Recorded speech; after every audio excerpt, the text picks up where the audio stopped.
rogue ones. They dealt with drainage. They created overlooks like the one we were just at, and weeding and planting on the hillside behind the house. Dealt with drainage. Developed screening for the utilitarian elements on site, like the maintenance facility and so forth, and the visitor services area up there, and dealt with drainage. And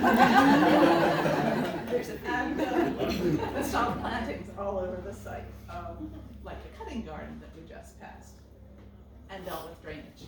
So clearly there was a theme throughout the whole program since the beginning. Fallingwater was aptly named. Falling water and drainage are a big issue on site, and I think it's something that we deal with every year, and the solutions are never easy or permanent.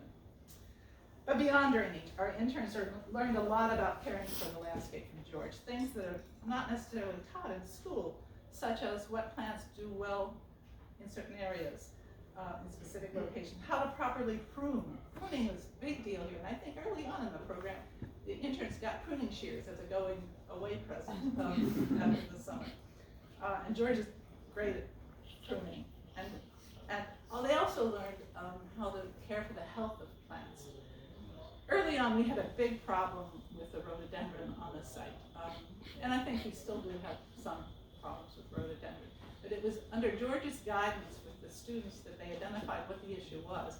The pH was too high in some areas, too low in other areas, which just seems astounding to me. So some areas were fertilized, other areas were lined. It just depended on what the circumstances were. And I think the health of the rhododendron has rebounded because of that care that it gets every year. The landscapes also learned how to do simple things like deter deer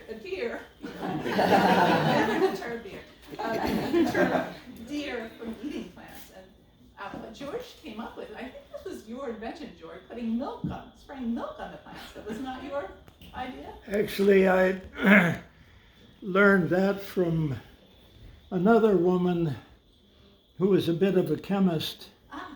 And I was at their house, and I could see that there had been deer damage on things, but there were some hostas there that were not touched by the deer. And so I asked what she used, and she said, well, I was looking at some deer deterrents and noticed that one of the chemicals in them was milk, but they didn't call it that, they call it by the chemical name.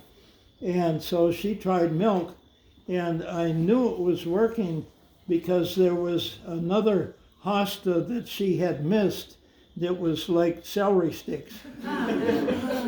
And so we've been using that ever since. I use it too, and I can tell you, I'll testify, it does work. And I remember someone asked you once why it worked, and you said, I don't know, the deer won't tell me. Exactly.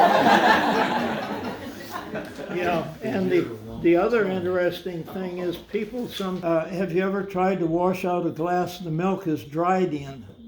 Yeah. It stays a long time. Yeah, good point.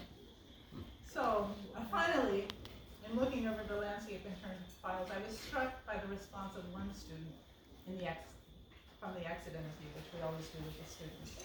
The question was, what did you like most about the program? And the response was, the strong guidance of George Longenecker. It was invaluable. Edgar Kaufman described Fallingwater as a great blessing, one of the greatest blessings we will ever experience here on earth. George Longenecker, you have been a blessing to Fallingwater. And I hope that blessing, and to all the many interns who have learned from you. I could think of no more fitting way to honor your service to Fallingwater than the bench that we just saw, which was really, the prototype was created by the landscape interns under George, in a location, the Overlook, which was also created by landscape interns here on the site. So thank you, George, for all you've done for us.